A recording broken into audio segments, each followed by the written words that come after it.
간절히 소원합니다. 갈라디아서 배경에는 로마 나라가 있습니다. 당시에 막강한 로마가 전 세계를 통치하고 있었습니다. 전 세계를 통치하는 로마에는 로마 시민들이 있었는데 로마 시민들에게 시민권에 해당하는 이 권세는 정말 대단했습니다.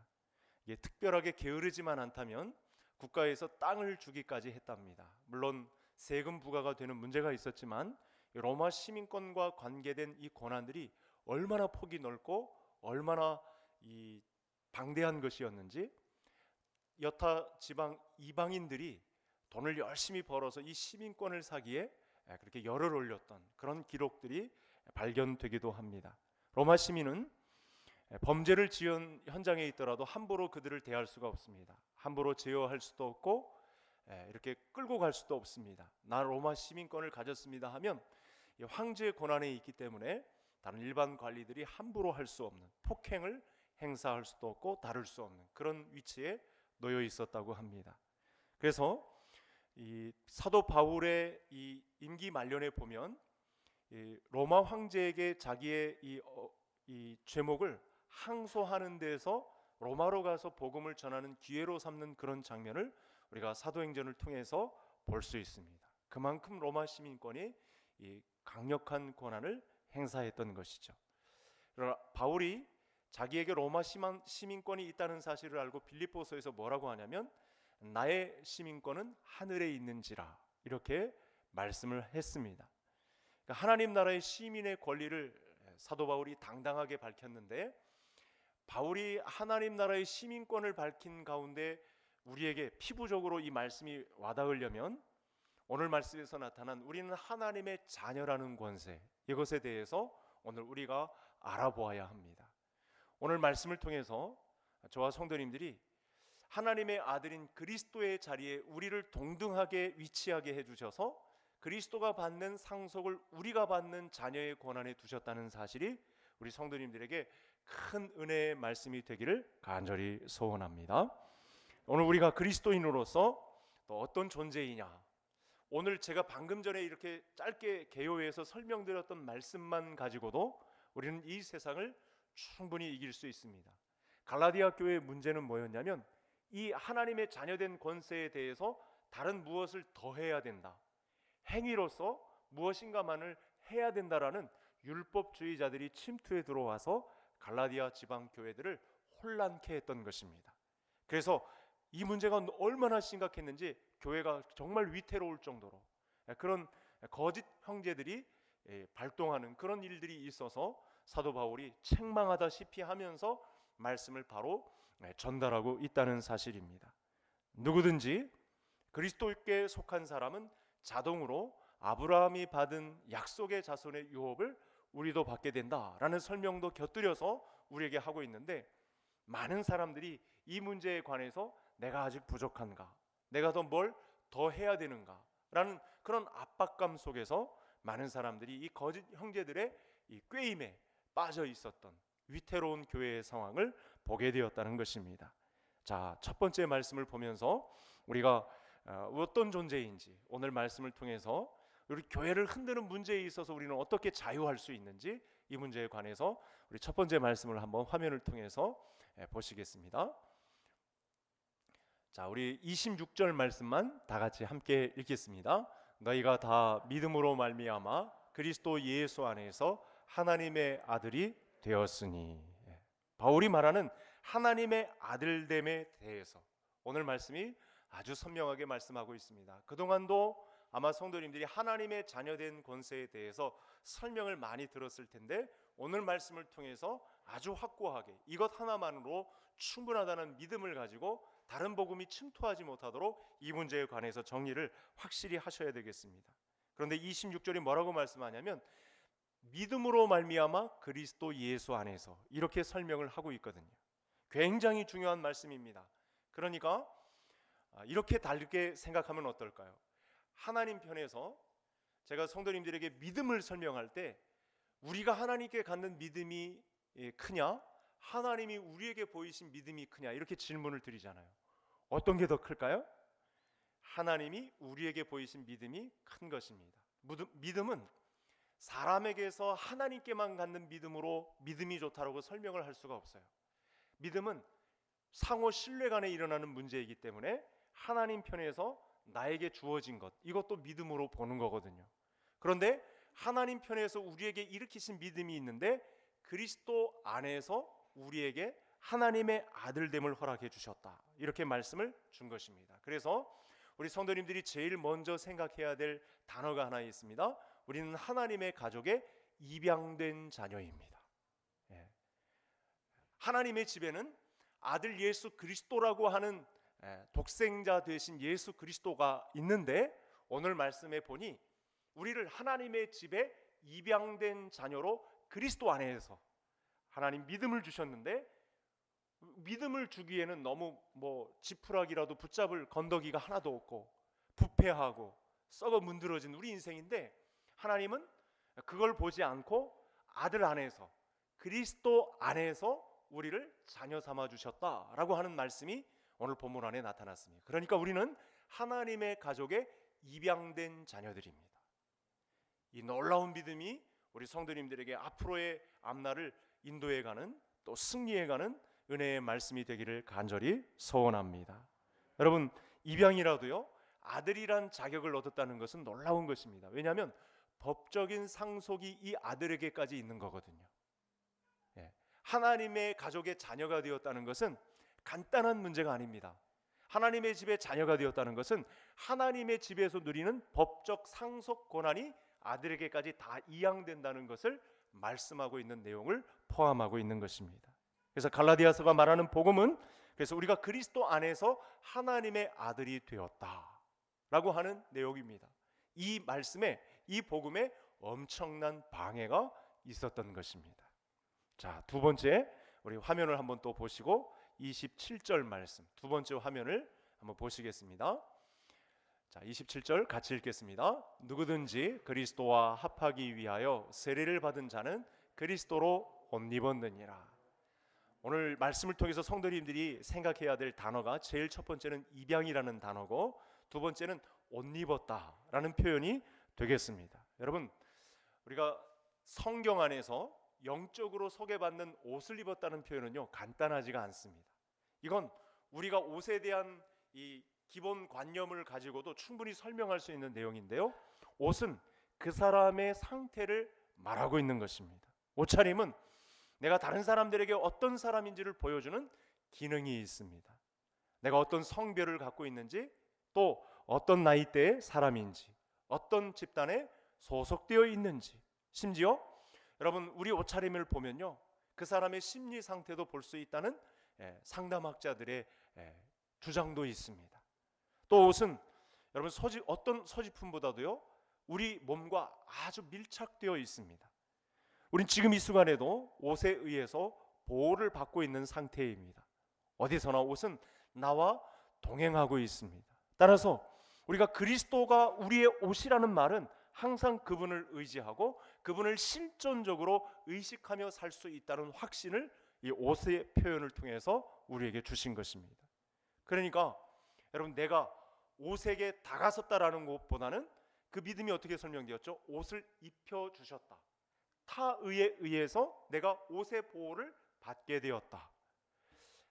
하나님의 집의 가족에 독생하신 아들이란 그리스도가 입는 옷이 있는데, 다른 사람들이 보니까 그 아들이 입는, 천사들이 볼 때 그 아들이 입는 옷을 입양된 아들도 똑같이 입게 되었다라고 하는 것은 간단한 문제가 아니라는 거죠. 이것 하나만으로도 자녀된 권세가 얼마나 충분한 것인지 알 수 있다는 것입니다. 이것만으로도 우리가 안심이 되고 절망하지 않고 하나님께 기댈 수 있고 얼마든지 기도할 수 있고 충분한 풍성한 신앙생활을, 믿음 생활을 누릴 수 있는데, 이 문제에 방해가 심각했던 것입니다. 하나님은 타락 이후에 우리의 수치를 가릴 수 있도록 옷을 지어 주셨습니다.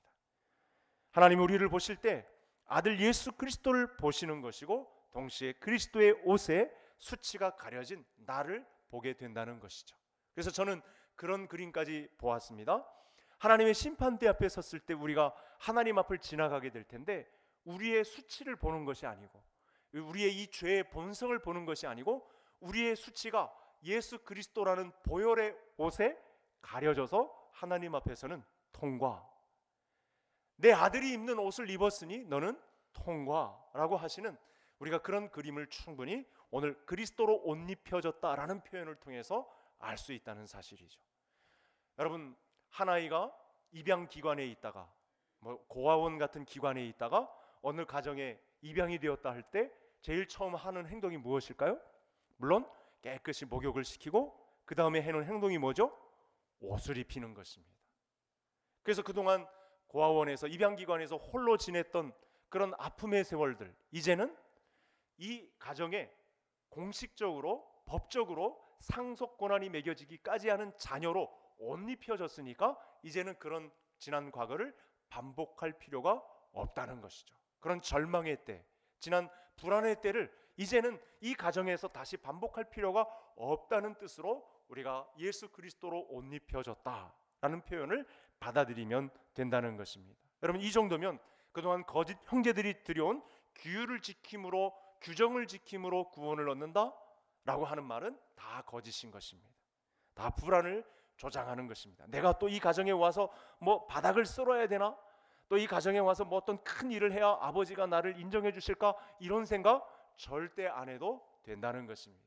아버지에 의해서 그리스도 안에서 입혀진 보혈의 옷을 입은 이상 우리는 자녀로서의 권세를 충분히 누릴 수 있는, 담대한 믿음으로 설 수 있는 아들의 자격을 얻게 되었다는 사실입니다. 그래서 이 그리스도로 옷 입으면 이제 부연 설명이 나오고 있는데, 이 옷에 걸맞는 품위가 있어야 합니다. 옷에 걸맞는 품위는 우리가 어떻게 이 공동체 생활에서 지켜나가야 하는 것일까요? 28절 성경을 보시면서 3장 28절 같이 읽겠습니다. 너희가 그리스도의 것이면 곧 아브라함의 자손이요 약속대로 유업을 이을 자니라. 아멘. 28절 죄송합니다. 같이 읽겠습니다.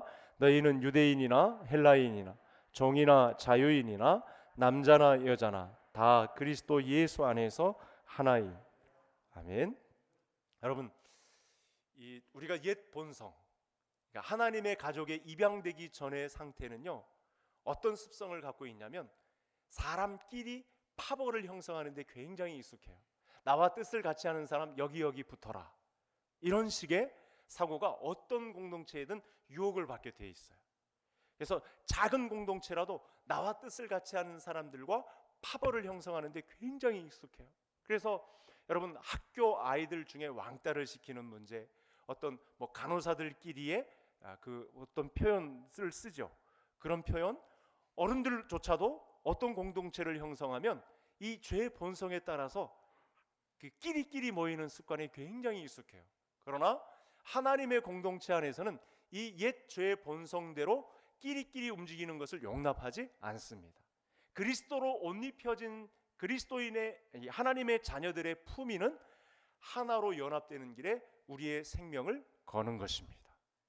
그래서 오늘 개성 공동체로 하나 된 모든 성도님들 가운데는 여러분, 남은 생애 동안 우리 교회가 하나 되게 하는데 우리 성도님들의 하나의 미랄로 썩어지는 은혜가 있기를 간절히 소원합니다.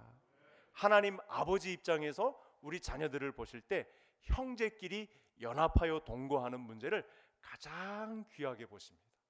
우리 자녀들이 하나님 안에서, 가족 안에서 하나로 연합되어 가는 성숙을 이루는 모습을 보시면 아버지 입장에서 큰 축복을 내려주십니다.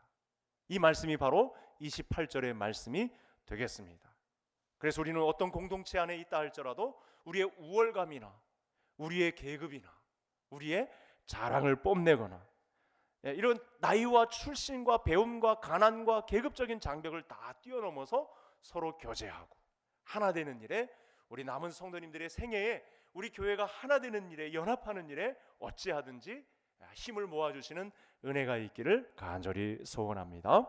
이제 성경이 말하는 그리스도인의 특권은 이제 29절 말씀으로 또 요약이 되는데요, 하나님은 아브라함에게 주신 모든 약속을 아들 예수 그리스도를 통해서 성취하셨다, 이렇게 마무리할 것입니다. 29절 우리 마지막 화면을 한번 보실까요? 같이 읽겠습니다. 너희가 그리스도의 것이면 곧 아브라함의 자손이요 약속대로 유업을 이을 자니라. 제가 오늘 세 가지 중요한 단어를 표현을 썼어요. 제일 처음에 입양되었다, 그리고 옷 입혀졌다, 그리고 마지막 단어는 유업이라는 단어입니다. 유업은 기업이라는 말과 다르게 쓸 수 있는, 그동안 우리가 질문에 했던 이 문제가 숙제가 풀려질 수 있는 아주 중요한 단어가 되겠습니다. 여러분, 그래서 바울은 우리가 받은 이 하나님의 가족의 상속 권한이 얼마나 큰지에 대해서 예를 들어서 설명을 하는 것이죠. 그 이 4장에 들어와 있는 설명이 바로 이런 것입니다. 우리가 어렸을 때에는 종과 다름이 없어서요, 후견인과 청지기 아래에 있었습니다. 지난 시간에 배운 초등교사 아래에 우리가 머물러 있었습니다. 여러분, 이 초등교사는요, 본 아버지에게서부터 권한을 물려받아 가지고 이 아들을 마음대로 종처럼 부릴 수 있는 그런 권한이 있었어요. 막대기를 가지고 훈육할 수 있는 그런 막강한 권한을 집안의 가정교사를 할지라도 주인이 이 후견인 청지기에게 이 권한을 맡겨주셨어요. 그래서 그 지배 아래에 있게 되었고, 이제 성년이 되었을 때에는 아버지로부터 큰 유산을 물려받습니다. 어떤 학자는 14살이라고 그러고 어떤 학자는 25살이다. 그래서 저는 후자의 무게를 많이 둡니다. 25살이 되면 그때는 이제 청지기의 권한 아래 두는 것이 아니고 아버지가 이제 아들에게 내 모든 권한은 너에게 있다라고 그 봉을 이렇게 넘겨주는 그런 식이 진행되었다는 것이죠. 여러분, 아무것도 모르는 어린 시절에는 우리가 초등학문 아래에 있어서 종노릇하던 사람들과 마찬가지였습니다. 초등교사 대장에게 우리가 휘둘림을 받았던 그런 때가 있었습니다. 종으로 살 때는 그래서 항상 불안하고 짐에 눌려 있었습니다.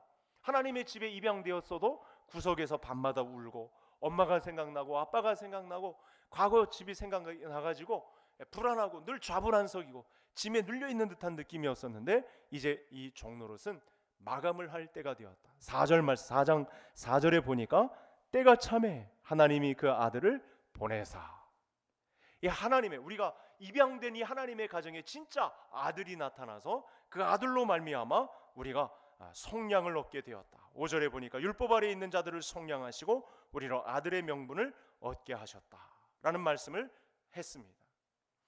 여러분, 이 속량이란 말은요, 이런 뜻이 있습니다. 노예 시장을 연상해 보시면 됩니다. 주인이 나타나서 이 노예에 해당하는 적정가를 치르고 값을 지불했다라는 표현이 되겠습니다. 예수님은 율법을 상대로 해서요, 하나님의 아들의 자격을 가지고 우리를 자신의 이 희생을 치러서 자신의 값으로 우리를 그 값에 해당하는 속량을 치렀다라는 표현을 동일하게 이렇게 하고 있는 것입니다. 그래서 우리를 율법으로부터 해방을 시켰습니다. 이것을 아들의 속량이라고 하는 것입니다. 여러분, 5절 하반절에 보면 우리로 아들의 명분을 얻게 하신다라고 되어 있죠. 그리스도를 통해서 우리에게 아들의 자격을 부여하신 것입니다. 당시 로마 나라에는 부유층 부모님들이 종들 가운데 하나를 골라서 입양할 수 있는 제도가 있었습니다. 이 종은 입양되는 순간 어떻게 됩니까? 바로 아들이자 상속자가 됩니다. 중요한 것은 재정 권한까지 주어지는 거예요. 이 가정 안에 이 입양된 부모님에게서 모든 토지, 재산 권한이 다 분할이 되는 것입니다. 그런 법적 권한을 다 받는다, 이렇게 기록이 되어 있습니다. 태생은 종입니다. 그래서 아버지와는 아무런 연고도 없었지만 이제는 아들로서의 법적 지위를 받은 것입니다. 특권을 입은 새로운 인생이 시작되는 것이죠. 바울이 설명하는 복음 안에는 이와 같은 내용이 우리에게 있었습니다. 그런데 이 교회 공동체에 거짓을 뿜어내는 그런 교사들이 있어서 이것으로는 충분하지 않다. 야, 네가 과거에 종이지 않았느냐? 그럼 아버지의 집에서 뭐라도 해야 되지 않느냐? 이렇게 윽박지르는 거짓 형제들이 있었다는 사실입니다. 그래서 우리가 본문을 통해서 예수님이 우리에게 무엇을 안겨주셨는가, 또 아버지로서 하나님은 우리에게 어떤 믿음을 주셨는가 잘 알 수 있는 내용이 되겠습니다. 여러분, 이 믿음에 의해서 절대 흔들리지 않는 아들로서의 권한이 있다는 사실이 우리 성도님들에게 평생의 지축을 흔드는 놀라운 말씀이 되기를 간절히 소원합니다. 여러분, 이 비유를 조금 더 설명을 해보겠습니다. 자, 예수님의 상속자 삼으셨다, 같은 동일한 선상에서 같은 형제로서 하나님 아버지의 집에 기업을 유산으로 물려받게 되었다는 것은요, 성경이 설명하는 이런 죄인, 사형수가 사면을 받고 감옥에서 풀려나는 정도가 아닙니다. 그러니까 그동안 율법 교사들에 의해서 설명되었던 잘못된 복음이 뭐냐면 사형수로 풀려난 자유함에 대해서만 설명하는 것인데, 여러분, 사형수가 풀려나서 자유함을 얻었지만 사회생활을 하려면 뭔가 열심히 노력을 해야 되잖아요. 그렇죠? 도덕과 윤리를 다시, 그런 죄를 범치 않고 다시 감옥에 가지 않기 위해서는, 사회생활을 잘 하기 위해서는 부단한 노력과 수고를 기울여야 하는 것이 죄인의 입장이 되겠습니다. 그런데 여러분, 우리에게 베푸신 예수님의 사면은 사면으로 그치는 것이 아니라 목에 아예 그냥 훈장까지 달아주는 거예요. 내 집의 자녀다, 나와 함께한 형제다, 이렇게 훈장을 아예 걸어주시는 복음이다, 이렇게 설명을 하고 있는 것입니다. 여러분, 이 사실을 기억하지 않으면 사형수가 어떻게 되겠습니까? 다시 죄를 짓거나 실패한 것에 대해서 늘 불안해하고 절망만 하다가 반복적으로 죄를 짓고 오히려 예전의 감옥을 그리워하게 되는 그런 과정 위에 놓이게 되겠죠. 우리가 율법의 가르침을 받으면 그렇게 된다는 사실입니다. 그러나 새 법이 왔습니다. 약속에 의해서, 아브라함 자손이 받는 약속에 의해서 아들 예수 그리스도가 우리 목에 아예 걸어주신 하나님의 자녀의, 예수 그리스도와 함께 상속자 된 자녀의 신분을 누릴 수 있는 법적 권한이 우리에게 아예 망치로 때려져서 판결이 되었다라고 하는 말씀을 오늘 본문 가운데 준 것입니다. 우리는 상상을 초월하는 선물을 받았습니다. 하나님의 가족이라는 독생하신 아들 예수 그리스도가 있었는데, 한 아들이었었는데 둘째 아담으로 오신 예수 그리스도가 글쎄 우리를 같은 권한으로 하나님 나라의 기업을 받을 자리에 상속받을 자로 우리를 함께 초청하셨다는 사실, 상상을 초월하는 은혜가 부어졌다는 것이죠. 여러분, 이 은혜만으로 충분한 줄 믿을 수 있기를 바랍니다. 아들 그리스도는 종이었던 나를 하나님의 아들, 법적 신분, 양자된 신분을 확보하는데 주력했습니다. 그런데 여러분, 이 모든 일들이 얼마나 완벽한지요? 이제 성경을 통해서 어떻게 우리에게 설명을 해주고 계시냐면 6절 말씀을 같이 읽으시죠. 6절 다 같이 읽겠습니다. 너희가 아들이므로 하나님이 그 아들의 영을 우리 마음 가운데 보내사 아빠 아버지라 부르게 하셨느니라.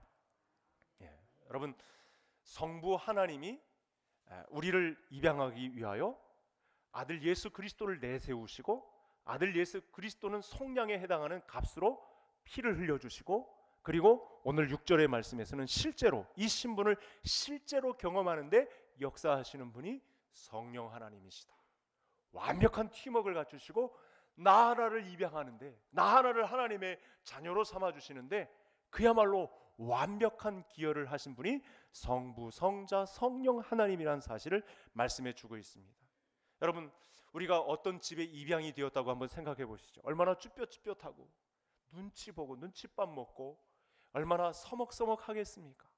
그런데 하나님을, 이 본집의 아버지를 아빠 아버지라고 부를 수 있게 또 우리에게 믿음을 주시는 분이 누구시다? 성령 하나님이시다. 이렇게까지 말씀을 주고 있어요. 그러니까 이게 부르게 하셨느니라라는 이 6절의 단어는 기도 생활을 우리에게 말씀하고 있는 것입니다. 그래서요, 여러분, 이 말씀을 공부하고 이렇게 믿음 생활을 건강하게 해나가는 사람들의 특징이 있어요. 기도가 자연스럽습니다. 기도가 기계적이지 않다는 거예요. 이게 억지에 의해서 형식적으로 하는 기도가 나오지 않아요. 왜냐하면 아빠를 상대로 하니까요. 아빠와 대화하듯이 하니까 기도 생활이 너무나 자연스럽다는 거예요. 여러분, 이 말씀에 또 충격을 받으시고 은혜를 받으시고 앞으로의 기도 생활이 자연스러운 성도님들 되실 수 있기를 바랍니다. 이 고난이 너무나 묻혀 있는 거죠. 성령 하나님까지 믿음을 동원해서 우리를 아버지 하나님을 아빠라고 부를 수 있는 그 자리에 앉혀주셨다는데, 이 고난을 우리가 사용하지 못한다면 얼마나 인생을 낭비하는 것이고 허망한 것이 되겠습니까? 늦었더라도 이렇게 성부, 성자, 성령 하나님까지 믿음으로 아무것도 없었던, 지푸라기도 붙잡을 수 없었던 이 부패한 나를 뭐라고 하나님의 가족에 입양시키시고 깨끗이 씻기시고 세례로 옷을 입혀주시고 성령님까지 나를, 이 입이 잘 벌어지지 않아가지고 불안한 밤을 지내고 있던 나에게, 쭈뼛쭈뼛하고 눈칫밥 먹던 나에게 성령님이 도와주셔가지고 아버지를 아빠라고 부를 수 있는 자리에 앉혀주셨다라고 하니, 여러분, 이만하면 이 복음으로 충분하지 않겠습니까? 성도님들에게 얼마든지 다른 복음이 들어올 수 있습니다. 요즘 이 질병 확산의 주범지인 신천지 같은 경우 대표적으로 그야말로 행위사상이죠. 교주 하나를 추앙하기 위해서 동원되는 율법 조항들이 얼마나 많은지 모릅니다. 그걸 위해서 조를 짜가지고 전도 활동도 막 해야 됩니다. 밤이고 낮이고 관계없이. 젊은 친구들까지 다 동원해가지고 시간 조 짜가지고 돌리는 것이 그들의 율법 행위가 되겠습니다. 우리는 안심할 수 있는 복음의 영역 안에 있습니다. 성부 하나님께서 그리스도 안에서 입양시킨, 그래서 법적 상속권까지 우리에게 허락하신 이 하나님의 복음이면 우리는 충분하다는 사실입니다. 그래서 이 말씀을 듣고 우리 성도님들이 감동이 다시 일었다면 다시 한번 제가 드리는 질문을 한번 깊이 묵상해 볼 수 있기를 바랍니다. 나는 그동안 하나님을 두려워하는 종처럼 행세한 신앙생활이었는가? 아니면 아버지의 사랑을 확신하는 아들답게 담대한 믿음으로, 아버지를 당장에 부를 수 있는 그런 담대한 믿음으로 지금 신앙생활을 하고 있었는가? 이 질문을 마지막으로 사도 바울이 우리에게 던지고 있는 것입니다. 우리가 아빠 아버지를 부르고 살면 성령님이 역사하셔서 우리가 하나님의 자녀인 것과 그리스도와 함께한 상속자라는 사실, 그 하나님 나라의 방대한 유업을 받아 누리는 놀랍고 영광스러운 자리에 우리가 있게 된다는 사실, 그날도 이제 얼마 남지 않았다는 사실 앞에 이 놀라운 예수 그리스도 한 분만으로 충분한 이 복음을 전파하기 위해 남은 생에 하나님의 밀알로 썩어지는 은혜가 있으시기를 주의 이름으로 축복합니다. 하나님 아버지 감사합니다.